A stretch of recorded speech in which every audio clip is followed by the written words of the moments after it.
Hi, I'm Liz Seeley, founder of Starry-Eyed Strategy, and I help you turn creativity into your greatest competitive advantage. After decades partnering with the world's best, biggest, and most beloved brands, I want to take you behind the scenes to see how the most creative leaders turn ideas into impact. Each episode features leaders from top CEOs and CMOs to founders and authors, revealing how they stay inspired to create brands that launch and last, and how you can do it too. You'll walk away with practical lessons and tools you can use, whether you're repositioning your brand, rallying your team, or planning your next big launch. So let's get started and stay starry-eyed. My guest today is Matthew Carver, founder of the Cheese Truck, the Cheese Bar, the Cheese Barge, and Pick and Cheese, the world's first conveyor belt restaurant dedicated entirely to cheese. What started as a bright yellow grilled cheese truck at a music festival has turned into a complete movement to champion the best cheese in the world. When Matthew realized people could name French Brie and Italian Parm, but not a cheesemaker, he decided to change that. And today he's built a category-defining hospitality brand rooted in deep expertise, immersive experience, and a clear point of view. Today we're going to talk, Matthew, about what it means to build this cheese empire. So Matthew, welcome to Stay Starry-Eyed. Thank you. Thank you for having me. Before we jump in, I'd love for you to speak directly to the brand leader listening and tell them what you'd like them to take away from today. What's one thing you hope they might try or think differently about? I think I would like them to take away that embracing opportunities and going into any opportunity that comes your way often results in a lot of fun and some success. And it sounds like you have some experience with that. Matthew, tell us a little bit about how you moved from furniture design into this wild world of cheese and how that shaped how you are creating these experiences. Walk us through how this all started. So I started, as you mentioned, started in furniture design. I was finishing university, studied furniture design. While I was at university, I worked for a friend of a friend selling food at music festivals and events from a food truck. And I did it for a couple of summers while I was at university. I left university, got a job in a furniture design practice, and just didn't really get on with the kind of humdrum of office life, I suppose. After you've worked on a food truck, you know, it's quite an infectious atmosphere. And so I decided that I would give up designing furniture and decided that I would start selling my own food at music festivals and events. So we started on a market stall in Bermondsey in southwest London. And the concept was pretty simple, really. I wanted to make really incredible grilled cheese sandwiches. And the biggest component of a grilled cheese sandwich is cheese. And so that got me into looking at what my kind of friends knew about cheese, I suppose just trying to understand a bit more about the cheese industry. And one of the things that I found really interesting was that lots of my friends could name more European cheeses or more, predominantly they could name more European cheeses than they could British cheese. And so I decided that our business would be about championing really great British cheese. That's amazing. So you didn't have any formal culinary training. You just loved. And how did you love the grilled cheese? Where did this come from? This spurring point obsession. So I think everyone loves a grilled cheese now. What's not to love about a good grilled cheese? I think I wanted something that I would want to eat at music festivals. Predominantly, we started off at music festivals, and I was thinking, what would I want, whether I was hungover in the morning or whether I was drunk at 2 a.m., what food would I want? And a really good grilled cheese just kind of ticked all those boxes. It's easy to eat. It's really delicious. It's got that kind of salt that you need to cure a hangover. Yeah. It's a very craveable creation. It is. So when you started with that cheese truck, Matthew, the original endeavor, what sparked the idea, in addition to obviously having that ultimate craveable grilled cheese? And what did that teach you about testing concepts? Because I love the fact that you were able to kind of explore, kind of get your minimum viable product and get some feedback so that you knew what was working. I think that's what's so great about food trucks and food markets is it's low capital. I think we started with a couple of £1,000, and you're so face to face with your customers as well, that you get the feedback instantly, and you see what works, you see what doesn't work. If you commit straight away to a restaurant, you've got a lot of eyes on you, a lot of critics, and it's quite high pressured. Whereas, a market stall, you get forgiven for a lot. You get to meet people. Yeah, it's a really good opportunity to kind of learn your craft, I suppose. Totally. Food trucks, farmers markets. I have an idea to do a testing pop-up in the airport, because you just have every single type of person. Yeah. So you were able to just hone your craft at that spot. How long did the cheese truck last? How long did you run it? Cheese truck, we still do the cheese truck now, a lot less than we used to. When we first started, over the first kind of 3 years of our business were very cheese truck focused, and we grew it to kind of doing 25 to 28 festivals a summer. Of course, we had 2 trucks, and then kind of 3 years, but it has an expiry date in some ways, because there's only so long you want to spend the whole summer sleeping in a tent in a muddy field in England. And so after 3 years, I think I had grown tired of the kind of roller coaster lifestyle that goes with going to festivals every weekend. And so restaurants were a way to have something with a bit more permanence. And the other thing with kind of event catering, especially in the United Kingdom, is that you have really good weather in the summer, so you work 7 days a week to make as much money as you can, and then all winter you stand in the rain and don't really make any money. And so I wanted to open a restaurant where we had a bit more permanence, and also we could offer like a wider menu and a wider selection. In a truck, you're kind of confined by the space that you have, but in a restaurant you have more space. You can offer wine and other pairings with the cheese. So after 3 years, we opened our first permanent restaurant. Yeah, which was a big learning curve as well. Yes. And tell us about that first restaurant. Where was it? What was it all about? And how did you add to that initial concept, in addition to your wine and all the fun things that could complement amazing cheese? It was our first restaurant was in Camden Market in North London, and it was 54 covers, open 7 days a week, from kind of midday till 10 p.m. And naively, I had never worked or managed a restaurant before, and decided that I would manage the restaurant. So it's kind of a bit of a baptism of fire. The menu is very much like an extension of the truck. So we had this kind of, I call it kind of bar food, but with a kind of cheese focus. So we did like mozzarella sticks, cheeseburgers, raclette, fondue, kind of indulgent comfort food dishes that champion cheese. Sounds amazing. Thank you.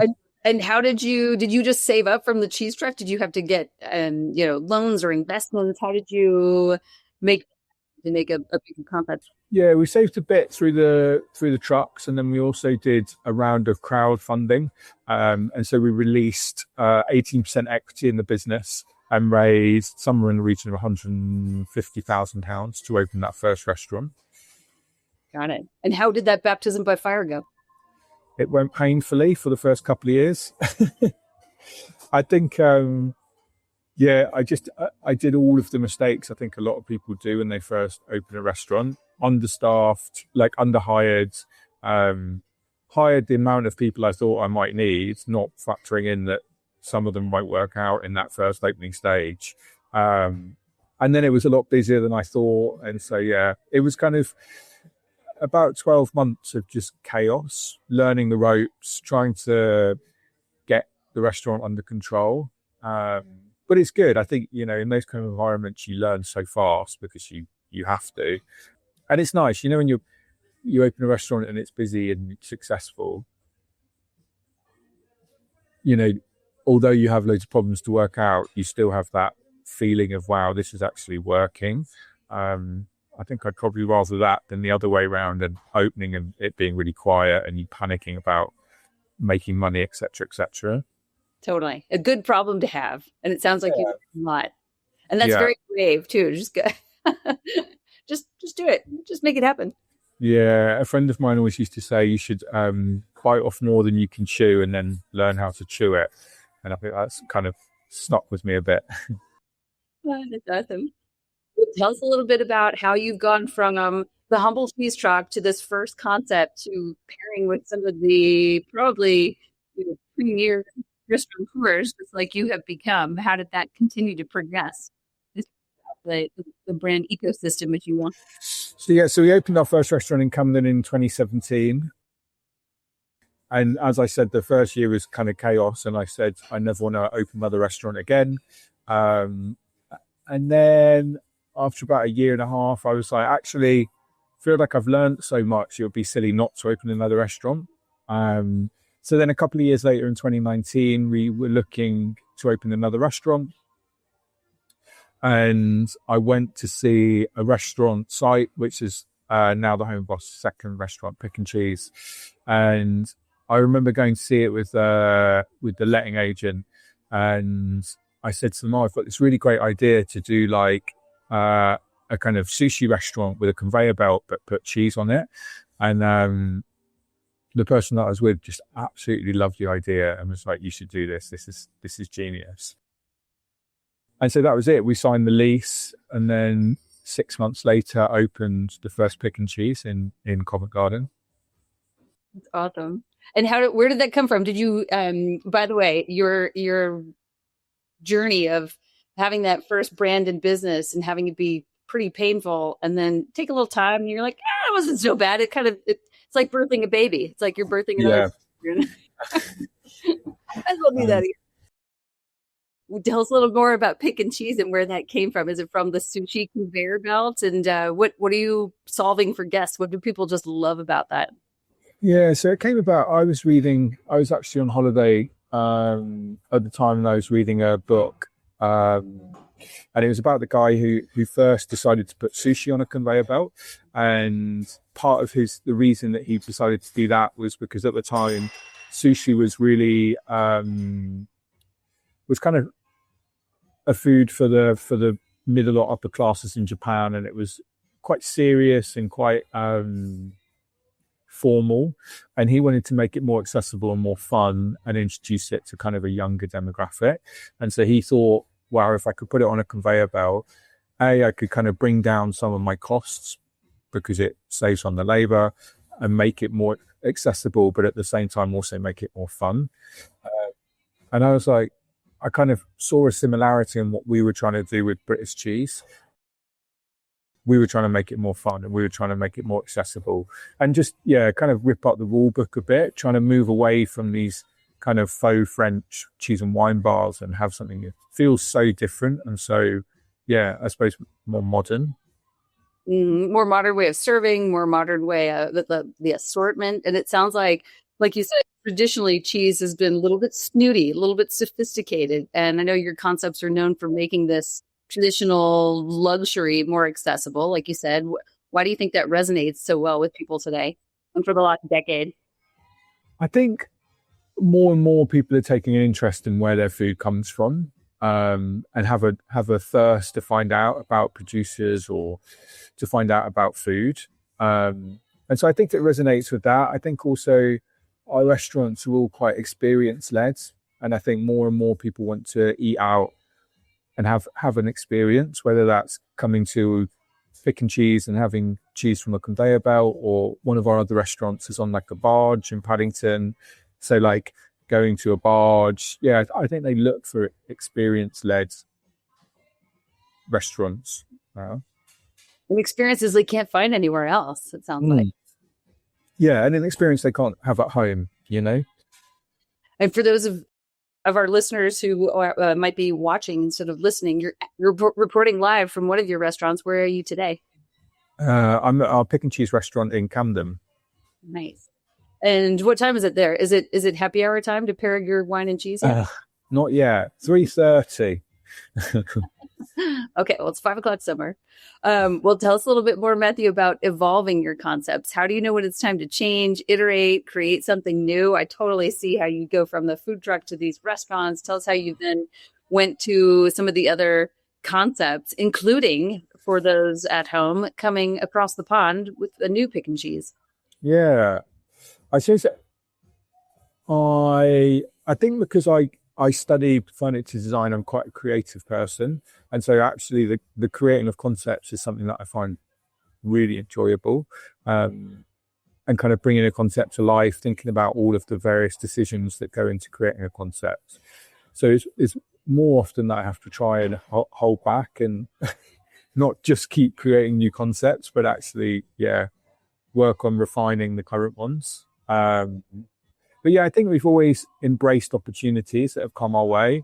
Like most of the restaurants that we've opened have come about by opportunities that have come to us rather than us kind of looking particularly. And I think it's always been about seeing an opportunity that we like or that we enjoy and then coming up with a concept that we think would fit that opportunity. So yeah, they've all kind of happened serendipitously. And how did that creativity spark? Is this something that you've known you had since you were young? How did you discover this talent? I don't know. I suppose I must have done though, because I studied design. But I think I think interestingly, I left furniture design and I was like, oh, those are skills that I'll never use. But then actually throughout the last sort of 12 years of running this business, more and more I feel them creeping into what I do, and the kind of creative thinking that you get taught when you study design actually does manifest in various ways within a restaurant. There's whether it's looking at how the restaurant is laid out or the design of the restaurant, to even little things like understanding the difference in quality when it comes to cutlery or crockery. Yeah, I feel like it passes through everything that we do as a brand.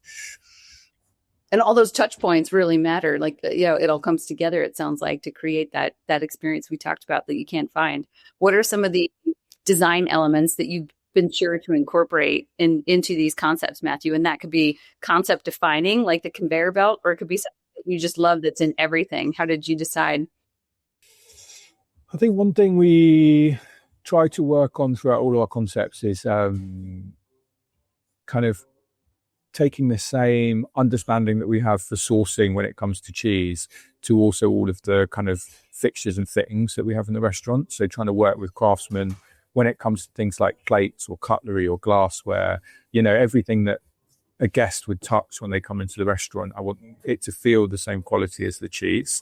And that was a big thing with pick and cheese, because I think it's very easy for the concept to be kind of labeled or seen as a gimmick. And so for me, what I wanted was for the experience to be so much better than people expected it to be. And everything from kind of the plates that go on the conveyor belt to the little glass domes that go on top, everything to be like really refined and really incredible quality. And I think that's one of the, most pleasing things for me about pick and cheese is that when we opened initially in the UK, people would come and they would always say, oh, I thought it was going to be like a, fun experience to come once. But actually the quality of it is exceptional and it makes me want to come back time and time again. Yeah. And when you think about how pick and cheese has changed and evolved, tell us a little bit about the offerings, the menu, and how are you sourcing these cheeses, and which are some of your favorites too? Yeah, so we work in kind of all of the pick and cheeses. We work with local cheesemakers. So in the UK, we work with kind of British and Irish cheeses. In Berlin, we work with German cheesemakers. And then in New York, we're going to work with American cheesemakers, predominantly from like the Northeast. And I'd say that's another bit that I find one of the best bits of my job is just tasting lots of cheese, going to meet lots of cheesemakers. And it's, I think when we first opened in London 10 years ago, it was us doing all of the legwork, going out, trying to find cheesemakers and asking for samples and trying to meet them. Whereas now I feel like we have a bit of a kind of name or a bit of a presence. And so quite often we get lots of cheesemakers contacting us, asking if they can send us samples. So yeah, we're quite lucky that we just get boxes of cheese arrive in the post on a daily or weekly basis. Sounds creamy. It does sound creamy, doesn't it? It does. Sometimes you gotta pause to ponder that to realize that you're so busy all the time. Tell us a little bit about then how you would have set up. You went from the UK to that your Berlin location to New York, and I heard you were doing a road trip across the East Coast to find those first cheesemakers. Did you do the same thing in Germany? Or like you said, by then were you already having people send you boxes and No, we did. We did the same thing in Germany. Me and Hero, who works with us, she heads up a lot of our cheese research. And so me and her spent a lot of time in Berlin. We try and go to kind of cheese festivals or cheese kind of trade shows to initially kind of meet a lot of them. And then after that, we'll follow up with going to meet different producers or, spending a lot of time there. We spent a lot of time in Berlin tasting cheese, and we've been back and forth to the US, I think probably 5 or 6 times now. In September, we took a little trip up the Hudson Valley, up into kind of the Adirondacks, and just visited as many cheesemakers as we could in a few days and tasted lots of cheese. wow. And what were the differences between now that you've done your cheese touring? Oh, the difference between American and British. I think the American and British cheese industries, I think, have quite a lot of similarities. I think because they don't, unlike Europe, where lots of European countries like France, Spain, Portugal have these really like long histories of like cheese culture. In the UK and in America, it's less prominent, that kind of cheese culture. And so you find a lot more creativity because, if you're in France and you live in the Loire Valley, typically you make, goat's cheese. That's what you make.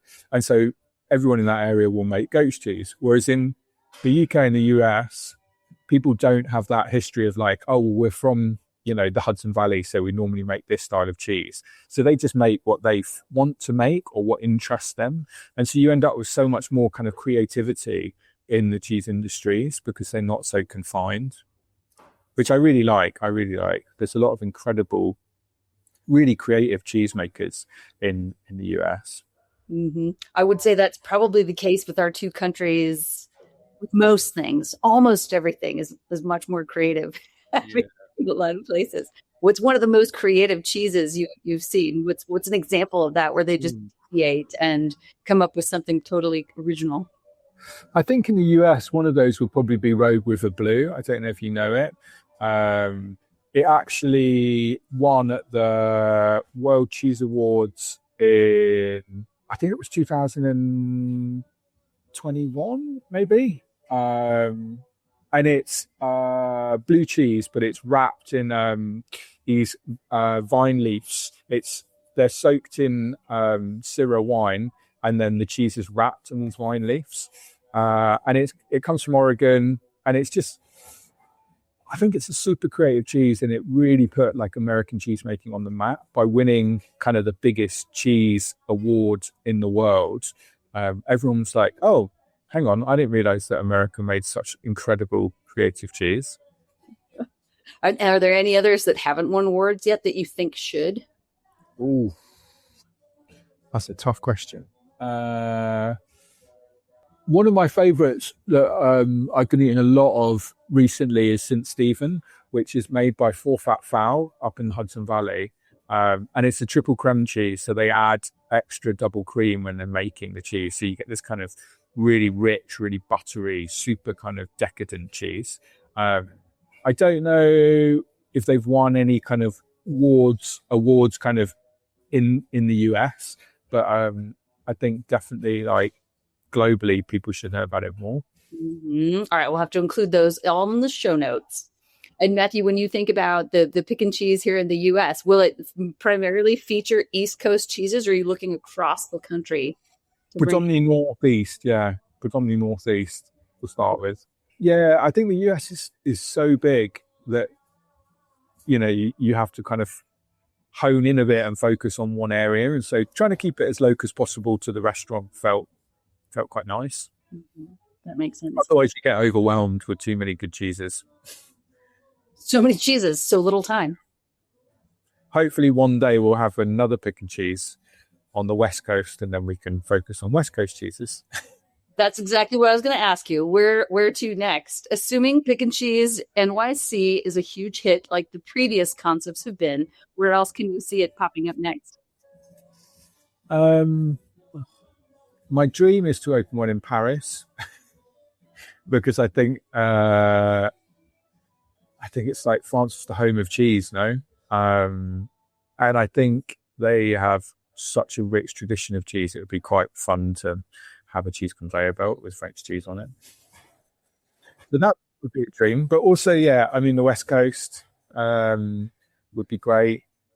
Yeah, I'm pretty open. I think the great thing about Pick and Cheese is it can open in, many cities or many countries, and the concept is the same, but actually the menu changes because it embraces what's kind of locally to that restaurant. That's right. And how often does the menu change at each location on a regular cadence, or do you have some cheeses that are a part of the regular menu? Walk us through the Pick and Cheese. Yeah. So we have in each Pick and Cheese we have 25 cheeses on the menu. Mm-hmm. I'd say 10 to 15 of them are kind of staples. So like on the staple, in the UK, the staples would be we have a really good cloth mound cheddar, a really good Stilton, those cheeses that we just have to have because they're so part of the culture of that country. And then the other sort of 10 to 15 change. We do 2 menu changes a year, one kind of spring, summer, and then one autumn, winter. And some of the cheeses will change, and then also some of the pairings will change. So each of the cheeses is kind of served with a unique pairing or condiment. So we have like Stilton with kimchi. We do Cornish Gouda, which is like a Cornish version of Gouda with the clotted cream fudge. Goat's cheese with like a Turkish delight. Yeah, so quite innovative and quite unique pairings. And so some of them might change with the seasonality, and sometimes the cheese will also change. That sounds amazing. And tell us a little bit about the menu in New York. How is that the same or different? What can everybody look forward to? Yeah, so it's kind of the same in principle, 25 cheeses on the conveyor belt. We have 25 cheeses, and then we have 3 charcuterie plates. And then we have 2 desserts, a cheesecake and a kind of donut that's stuffed with whipped goat's cheese and a raspberry jam, which is really nice. And so, yeah, 25 cheeses. There's 5 different price points. So the kind of color of the plate determines the price. And yeah, we are trying to kind of put a bit of an American focus on some of the pairings. So we've got a really nice goat's cheese called hootenanny, which is like a goat version of Gouda, and that's paired with like this kind of maple flavored popcorn, which feels quite American, maple flavored popcorn. I'm trying to think of some of the other dishes, but my brain has gone completely blank. It sounds so great. Well, leave something for everybody to have to come. Yeah. You have to look it up for the rest. And then what about the beverage pairings? You mentioned obviously wine and cheese. What else do these cheese and delights go with? Yeah, so we have like a really strong focus on wine in the restaurants. We have a couple of beers and ciders and stuff, but yeah, 90% of the drinks list is wine, funnily enough. So we're going to have about 8 to 10 wines on tap, with a really large focus on like American wines.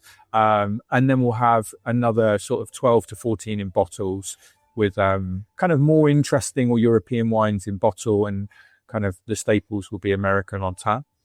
Love it.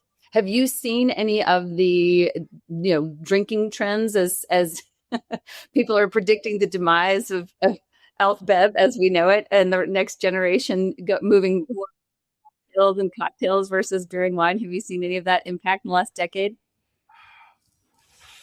I think people are drinking less, definitely, especially younger people. But I think they're drinking less, but drinking better is a trend that we're seeing in the UK. Like, yeah, I think people, especially younger people, are happy to spend on like a nice bottle of wine, but they're not going to drink like 3 bottles of wine in their night.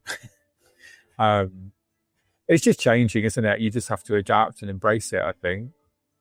which I think pick and cheese goes well with that, right? Fewer Yeah, things, that higher quality, really savoring it. yeah, definitely.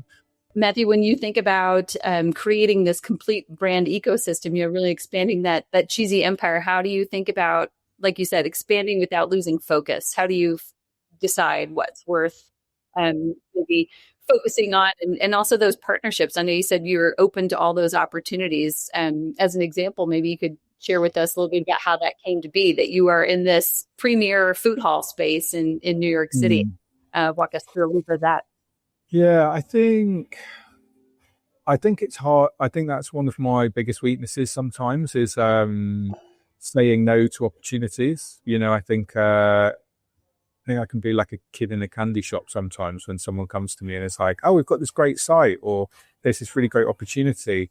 I'm too quick to be like, oh, this sounds fun, let's do it, without thinking about the kind of knock-on effect or how it can easily detract you from your main kind of goal or focus.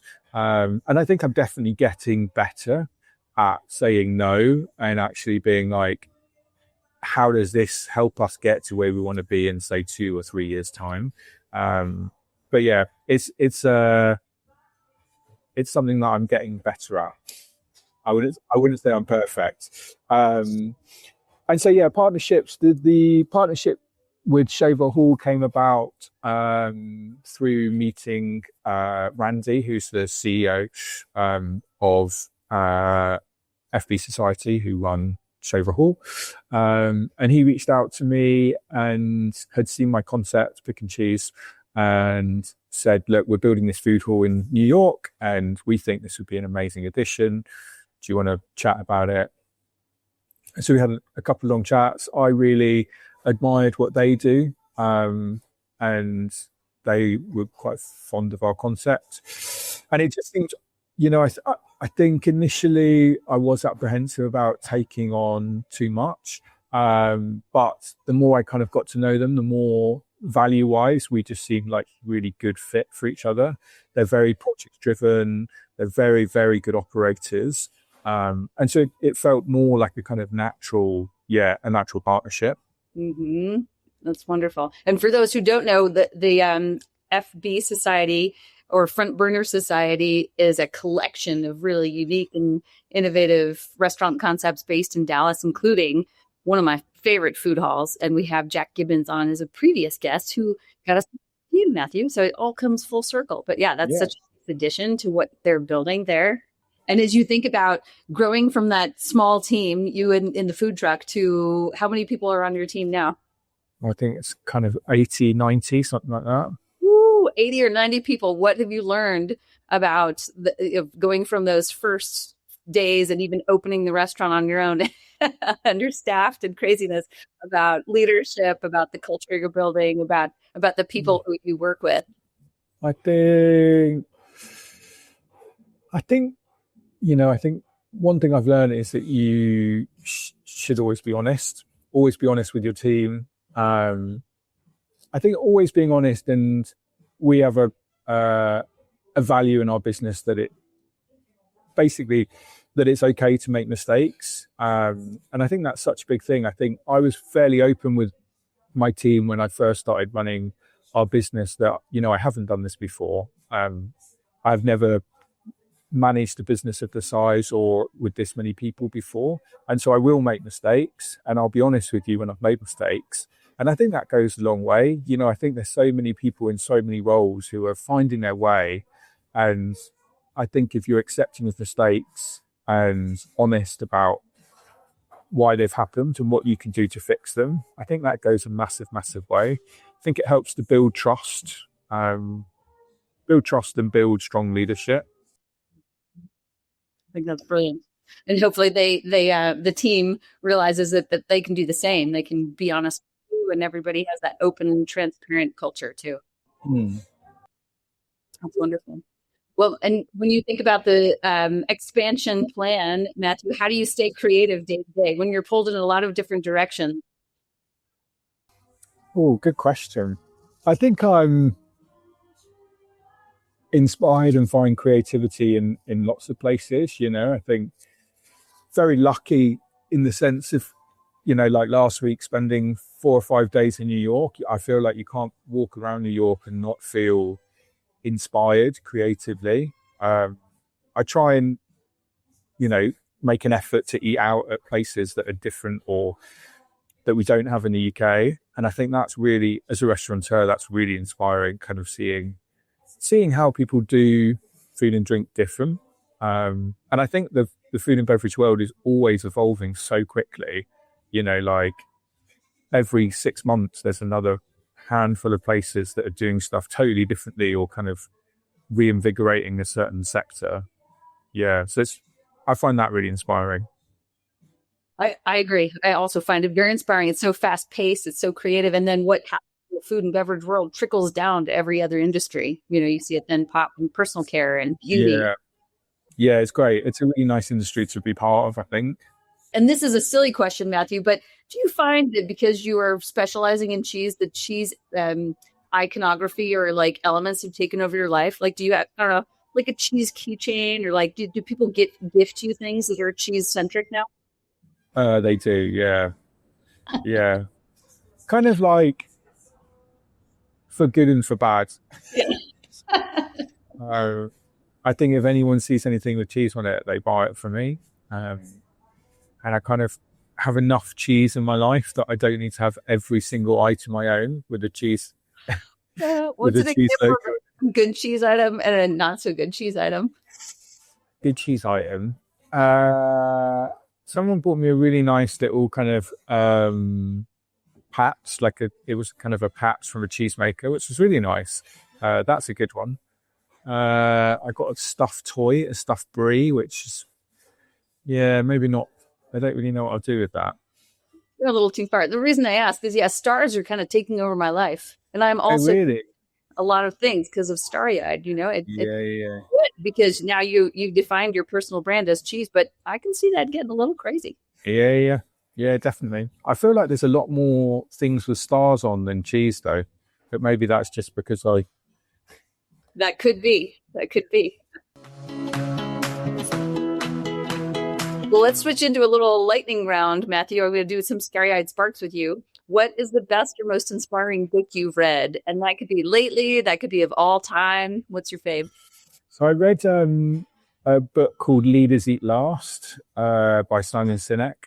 And I remember reading it when I first opened our Camden restaurant, and I was like, I don't really understand how you lead people.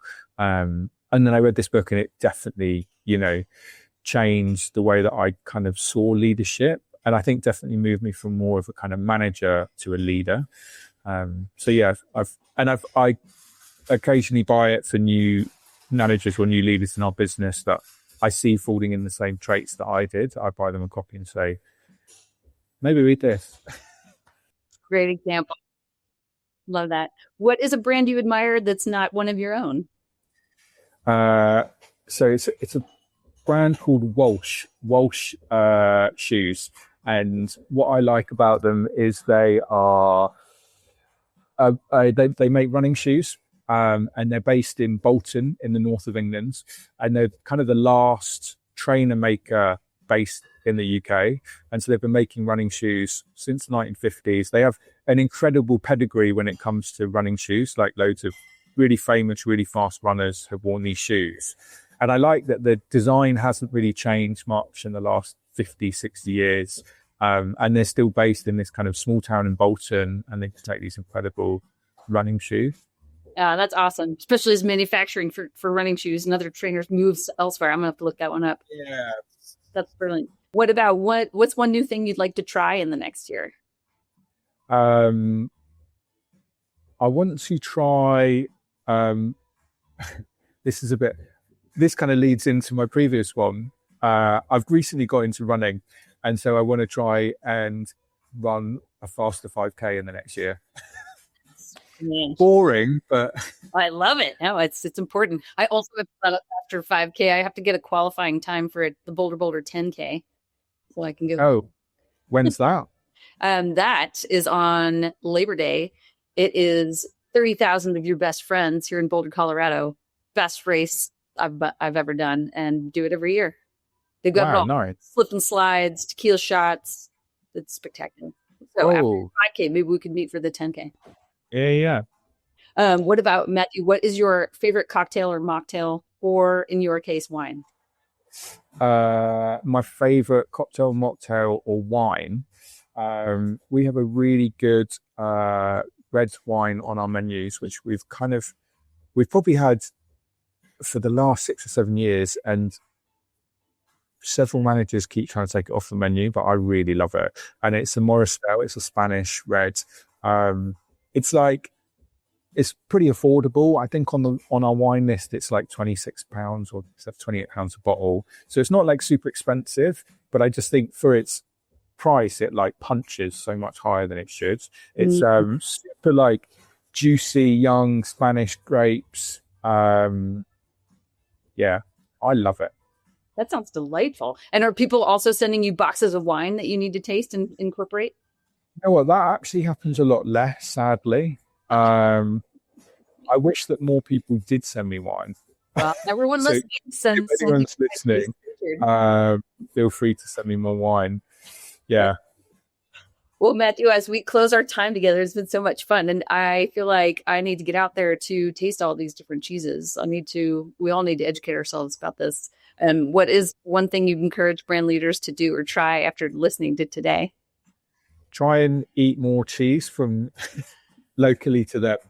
Eat more American cheese, I would say. I think American cheese is my current fixation. And I've over the last kind of 18 months, I've really, really enjoyed getting to know it a bit more, trying it a bit more, and been absolutely blown away with the quality. So I think people should shout about it a lot more. High praise coming from you as the cheese expert. And I think that's one of the key messages. Yeah. Seek out things that are in your own market, support your local artisans all around. And going back to how we started our conversation, where our food comes from really matters. And I appreciate that you are putting the spotlight on that. Oh, thank you. Mm-hmm. And who is a creative leader you think we should invite next to Stay Starry-Eyed? This is going to sound quite cheesy. As it should. My girlfriend, Henrietta, she runs a clothing. She was a fashion designer by trade, and she's created kind of a niche where she sells patterns for people to sew their own clothes at home. And so she used to have her own fashion label, which sadly closed during COVID.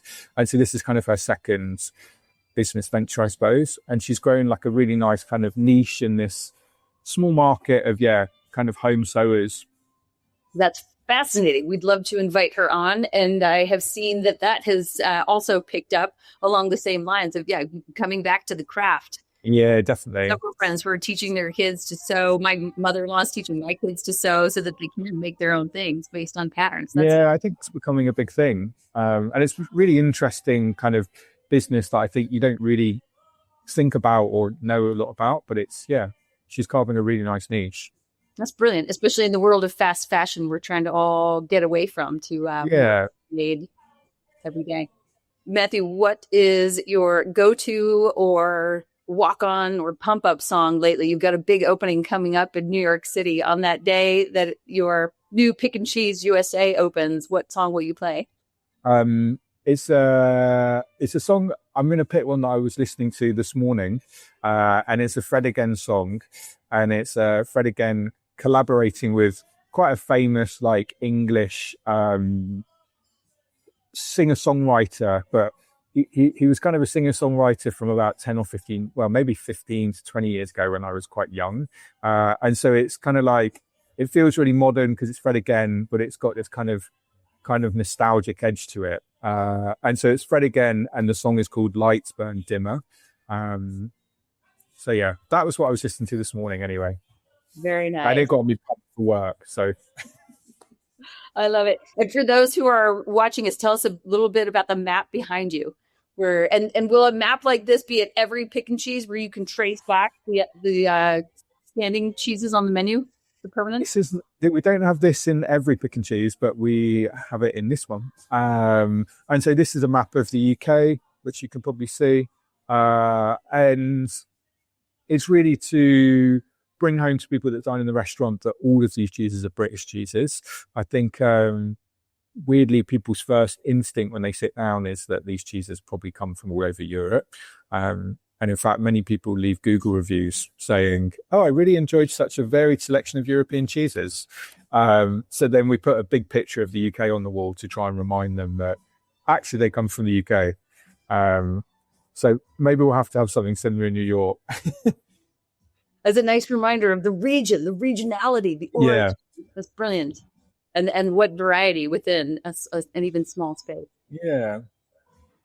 As we close, Matthew, we'd love for you to share a little bit about when your next Pick and Cheese will open in New York City, and we'll all have to come and see you and taste the cheesy delights. Nice. So yeah, Shaver Hall is going to open in New York this spring, and it will be on Fifth Avenue and 38th Street in Midtown in the old Lord and Taylor buildings. So yeah, come and try some amazing American cheeses. We sure will. Thank you so much. Thank you. Thanks for listening to another episode of the Stay Starry-Eyed podcast. I hope today's conversation sparked new ideas, strategies, and tools you can use to move your brand and business forward. If you enjoyed this episode, here's how you can help share it with your fellow brand leaders who need it most. Hit follow, share it with a friend, and please leave us 5 stars or a quick review. You know we love all the stars. You can also find show notes, resources, and additional inspiration at starryeyedstrategy.com. Until next time, stay starry-eyed.